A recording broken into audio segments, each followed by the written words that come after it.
Ce sont les autorités françaises qui ont commencé à geler et à remettre en cause l'accord de 2013 et l'accord de 2007. Parce que les autorités françaises ont sanctionné les dirigeants algériens en raison de leur obstination et de leur attitude très hostile à l'égard de la France, de ne pas délivrer des laissez-passer consulaires face aux demandes insistantes des autorités françaises qui voulaient expulser en urgence absolue un certain nombre de ressortissants algériens parce que les autorités françaises ont eu peur qu'un climat de guerre civile éclate en France, au sein, parce que la communauté algérienne elle est divisée. Donc, les autorités françaises, elles ont eu peur d'un scénario de guerre civile.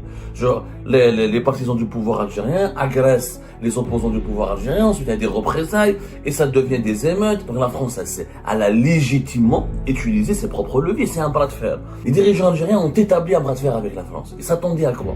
Tu retires ton ambassadeur, tu dénonces la France, tu l'attaques, quand tu qualifies l'État français de macronito-sioniste, ou quand tu refuses de reprendre des influenceurs qui sont dangereux, qui sont les propres partisans du régime algérien. Il va se passer quoi? C'est que tu pousses les Français, tu pousses les autorités françaises à se défendre et à contre-attaquer, à riposter. Ce sont les autorités françaises qui ont commencé à geler et à remettre en cause l'accord de 2013 et l'accord de 2007. Pourquoi?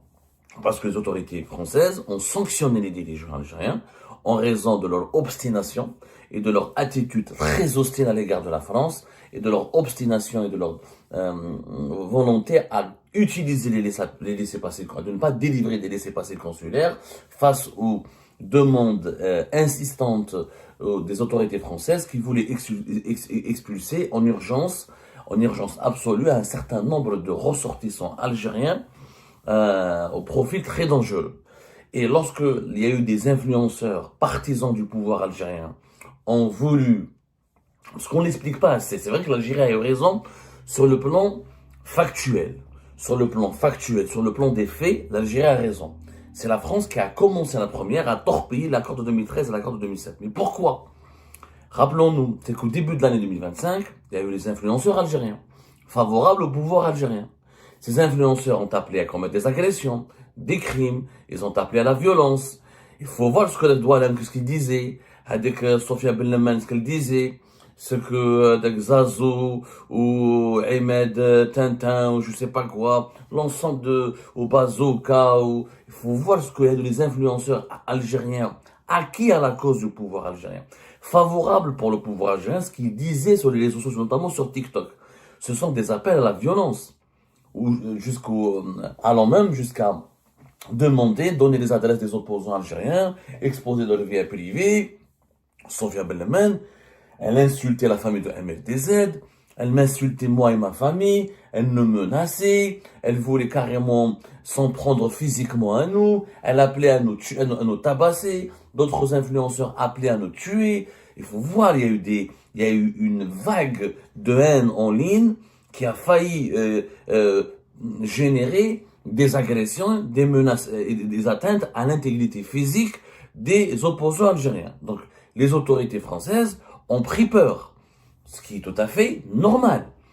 Vous imaginez demain, nous sur le sol algérien, s'il y a des influenceurs, un certain nombre, c'est pas un, c'est pas deux, c'est une dizaine. Parce qu'on parle que de Doualem et de Zazo Youssef, de Sofia de Lyon, mais il n'y a pas que 3 ou 4, il y en a d'autres dont on n'a pas beaucoup parlé, qui ont été arrêtés, donc qui ont été interpellés, avec des GLFR, certains ont été placés en garde à vue, ensuite relâchés, d'autres ont été condamnés à du sursis uniquement. Mais il y a un certain nombre important, on va dire une dizaine, les autorités françaises ont identifié une dizaine voire même une dizaine d'influenceurs déclarés, sans compter plusieurs dizaines d'agents de la propagande algérienne, de la propagande du régime algérien sur le sol français, qui menaçaient l'ordre public. À partir du moment où tu appelles à agresser, à tuer, à s'en prendre physiquement, à infliger des corrections physiques, à légitimer des atteintes à l'intégrité physique des personnes qui résident en France, dont certains sont réfugiés, sont placés sous la protection de l'État français ou du point de vue du droit international, les autorités françaises étaient légitimement inquiètes et elles avaient le droit de protester. Quand les autorités françaises ont voulu expulser ces influenceurs suivant une procédure d'urgence, parce que les autorités françaises ont eu peur qu'un climat de guerre civile éclate en France, au sein, parce que la communauté algérienne, elle est divisée. Il y a une partie qui est acquise au pouvoir, une autre partie qui n'est pas acquise au pouvoir. Donc, les autorités françaises, elles ont eu peur d'un scénario de guerre civile. Genre, les partisans du pouvoir algérien agressent les opposants du pouvoir algérien, ensuite il y a des représailles, et ça devient des émeutes. Et c'était légitime. Il y a 5, on en parlait la dernière fois, il y a au moins presque 3 millions d'Algériens qui vivent, et de Franco-Algériens qui vivent sur le territoire français.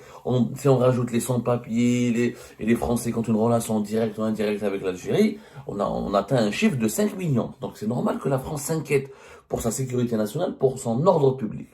Quand des autorités françaises à leur tête le ministère de l'Intérieur, dirigé par Bruno Retailleau, c'est lui qui a sonné la charge et qui a mené une offensive contre l'accord de 2007 et de 2013. Pourquoi? Parce que quand Bruno Retailleau ne pouvait pas expulser les influenceurs algériens, il a menacé, il a demandé à la présidence française, et comme le contrôle des frontières relève de son autorité, parce que ça relève de la police aux frontières et du ministère de l'Intérieur, contrôle la DGSI, le service de renseignement intérieur, la police nationale française, la gendarmerie nationale, plus d'autres services de renseignement, qui mettent les renseignements territoriaux, qui mettent d'autres services de renseignement, beaucoup moins connus à l'étranger, mais qui ont leur place qui ont une place importante, voilà, dans la configuration sécuritaire française. Donc, c'est Bruno Retailleau qui a voulu utiliser l'argument du gel de l'accord de 2013, qui est encore une fois une extension, une révision de l'accord de 2007, pour mettre la pression sur les dirigeants algériens et pour les obliger à accepter le rapatriement de ces influenceurs qui sont ses partisans. Le régime algérien ne l'a pas accepté. Ne l'a pas accepté. Ensuite, il faut être honnête. Il faut être honnête. Le deuxième plan, la deuxième séquence, c'est l'expulsion des migrants algériens au profil dangereux. Il y avait l'attentat de Mulhouse, rappelez-vous, qui a été commis par un Algérien, en situation irrégulière qui faisait l'objet d'un OQTF, Brahim A. C'était le fin février 2025. Ça s'est passé le 22 février 2025, quoi. Un homme est mort. Une personne est morte, elle est d'origine portugaise. Là, les autorités françaises ont identifié 600 et quelques, presque 700 ressortissants algériens au profil dangereux, c'est-à-dire des délinquants impliqués dans des affaires de braquage, des personnes qui ont des idées religieuses très radicalisées, proches du djihadisme, des personnes qui sont déséquilibrées, des grands trafiquants de stupéfiants, des grands trafiquants d'armes. Les autorités françaises ont fait un listing de presque 700 ressortissants algériens extrêmement dangereux que les autorités françaises, notamment le ministère français de l'Intérieur de Bruno Retailleau, voulaient expulser au début du mois de mars. L'Algérie a refusé de négocier, a refusé de discuter. Elle a refusé même d'échanger avec le ministère français de l'Intérieur, estimant que Bruno Retailleau a menacé l'Algérie, a manqué de respect à l'Algérie, n'a pas bien parlé, a manqué, n'est pas honnête avec l'Algérie, il veut manipuler l'Algérie, il veut instrumentaliser politiquement la question de l'immigration algérienne en France pour son agenda politique. Donc il y avait une dispute à la mi-mars. C'est à ce moment-là que Bruno Retailleau a décidé de geler l'accord de 2013. Et c'est à ce moment-là, fin février, début mars, que les autorités françaises, a toujours guidées et dirigées par Bruno Retailleau, qui a le rang de vice-premier ministre pratiquement, c'est un ministre d'État, c'est l'un des piliers du gouvernement français actuel, qui a décidé donc de lister un certain nombre de dirigeants algériens qui n'étaient plus, qui déclaraient persona non grata sur le territoire français, c'est-à-dire qu'ils n'étaient plus les bienvenus, et les autorités françaises ont mis en place un dispositif strict pour les refouler dès s'ils se présentent sur le territoire français. Les refouler comment? Et là, Bruno Retailleau a surfé avec une certaine ligne rouge, sans supprimer, parce que l'accord de 2007, ou les accords de 2013, ou les accords de 2007, Bruno Retailleau n'a pas l'autorité de les annuler. Il n'est que ministre de l'Intérieur. Celui qui a l'autorité de les annuler, c'est le président de la République française et le ministre des Affaires étrangères. Parce que ces accords ont été signés par la diplomatie, ont été signés par le ministère des Affaires étrangères, par le Quai d'Orsay, par la diplomatie française, la diplomatie algérienne. N'ont pas été signés par le ministère de l'Intérieur français, le ministère de l'Intérieur algérien. Donc Bruno Retailleau ne pouvait pas les annuler. Donc il a durci les contrôles. Quand un dirigeant algérien ou un détenteur de passeport diplomatique algérien venu en France, on lui demandait des justificatifs. Est-ce qu'il a un ordre de mission? Est-ce qu'il a suffisamment de ressources financières? Qu'est-ce qu'il vient faire en France? Est-ce qu'il a le justificatif qui lui permettent de vraiment justifier le bien fondé de son séjour sur le territoire français? Et c'est à partir de ces nouvelles restrictions qu'un certain nombre de dirigeants algériens ont été expulsés, ont été refoulés depuis les aéroports parisiens, depuis les aéroports français. Ça s'est passé fin février, début du mois de mars. Les deux cas les plus célèbres, Abdelaziz Khelef, non, excusez-moi, je perds ma voix, tellement le conflit algéro-français nous prend la tête et joue sur les nerfs, et il brûle, il est en train de... Il brûle nos nerfs, voilà. Donc le premier cas, c'était Abdelaziz Khelef, l'ancien directeur de cabinet de Tebboune entre 2021 et 2023, jusqu'à pratiquement 2024. Abdelaziz Khelef. Ensuite, il y avait l'épouse de l'ambassadeur d'Algérie au Mali, qui a été par la suite aussi refoulé depuis un aéroport français. Donc, factuellement, effectivement, ce sont les Français qui ont commencé à remettre en cause les accords de 2013 et de 2007. Ça, c'est une vérité, mais les autorités algériennes ne disent pas pourquoi. Les Français n'ont pas commencé à vouloir enlever cet accord ou à remettre en cause cet accord comme ça, en se réveillant un bon matin, juste c'est pas des sautes d'humeur. Ça a été motivé par un comportement jugé par les autorités françaises extrêmement hostile de la part du régime algérien, qui a bloqué la délivrance des laissez-passer consulaires. Ça a chuté. L'Algérie, depuis le début de la crise diplomatique à cause du Maroc et du Sahara occidental et de la reconnaissance par la France de la marocanité, de la souveraineté du Maroc sur le Sahara occidental, la coopération en matière de lutte contre l'immigration clandestine et la délivrance des laissez-passer consulaires pour expulser vers l'Algérie les migrants algériens en situation irrégulière a été pratiquement stoppée. Déjà, lorsque tout se passait bien, la délivrance de ces laissez-passer consulaires ne dépassait pas les 40%. Quand la crise s'est installée, elle est descendue à moins de 20%. Ensuite, elle est descendue à moins de 10% pour descendre au plus haut sommet, au plus haut, quand il y avait les pics de tension dans la crise algéro-française, elle a atteint moins de 5%. Le taux de délivrance des laissez-passer consulaires a atteint moins de 5% pratiquement.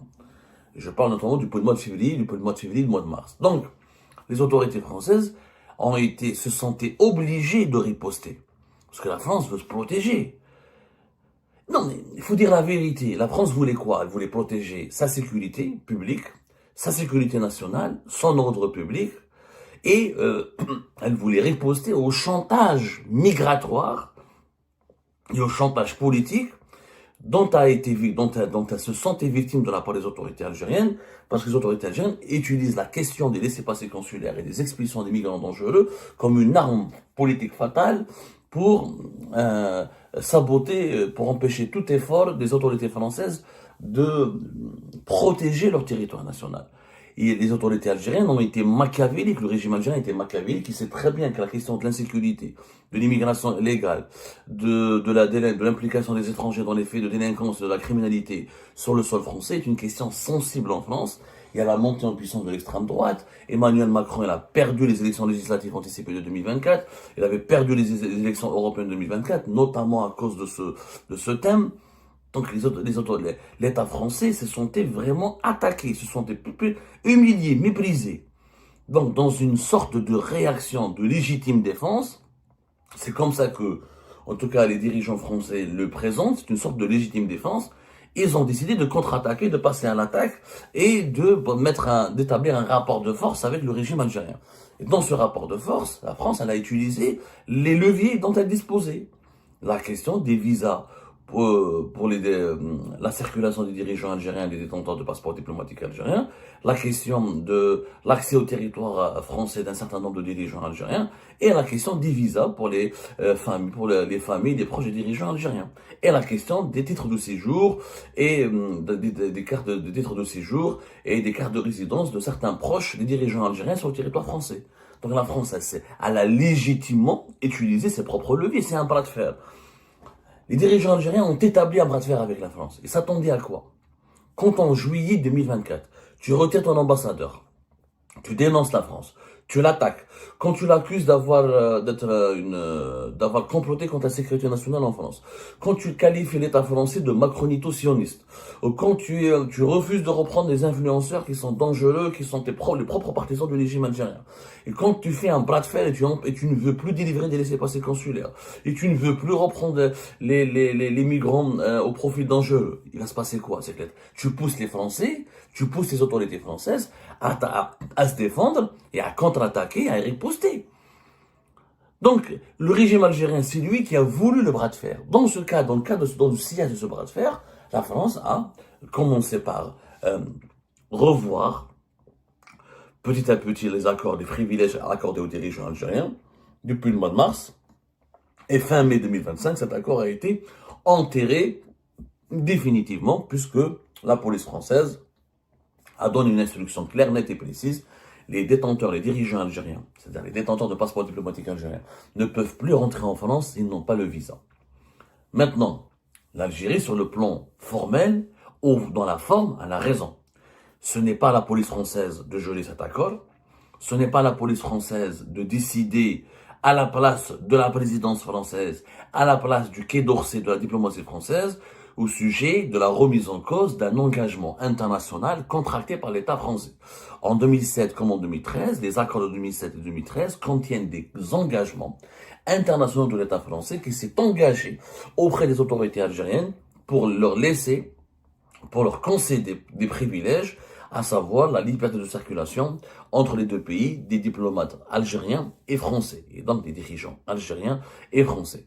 Il aurait fallu que la France respecte le canal, respecte les usages diplomatiques et l'État français aurait dû informer les autorités algériennes pour leur dire pour leur adresser une notification officielle que les accords de 2013 et de 2007 sont gelés et que la France veut se retirer officiellement de ces accords.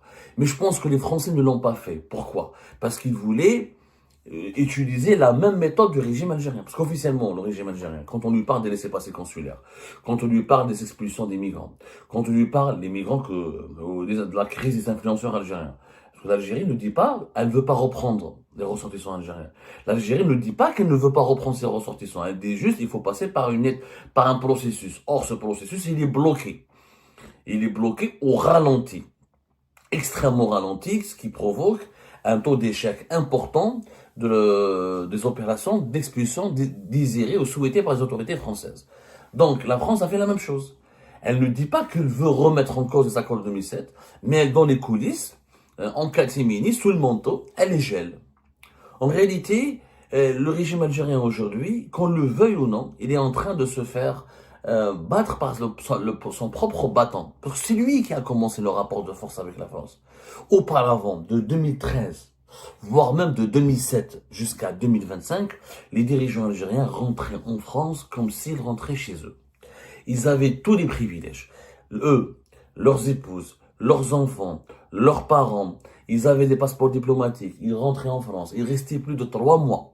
Je connais des dirigeants algériens avec leurs passeports diplomatiques, des généraux, comme des anciens ministres, comme des anciens ambassadeurs, comme des anciens directeurs centraux, des anciens conseillers à la présidence. Ils restaient 6 mois, 8 mois, voire une année d'affilée en France. Et ils n'étaient jamais contrôlés, jamais emmerdés. Dès qu'ils présentaient leur passeport diplomatique, un boulevard royal leur a été ouvert, où le tapis rouge leur a été déployé. Ils étaient chouchoutés, les dirigeants algériens, par les Français. Il faut le dire, ils étaient chouchoutés. Ce traitement de faveur, ce traitement de VIP a changé. Pourquoi? Parce qu'il y a une crise, parce qu'il y a un rapport de force. Et toi, tu provoques une crise avec la France. Et tu t'attends à ce que la France Est-ce que quand tu provoques un bras de fer, une crise avec un partenaire important comme la France, eh ben, fallait s'attendre à des conséquences. Les autorités algériennes ne s'attendaient pas à ces conséquences. Ils pensaient que les Français allaient supporter les mauvaises humeurs du régime algérien pendant des mois et des mois et des mois et des mois. La France a changé. Ce n'est plus la France de Villepin.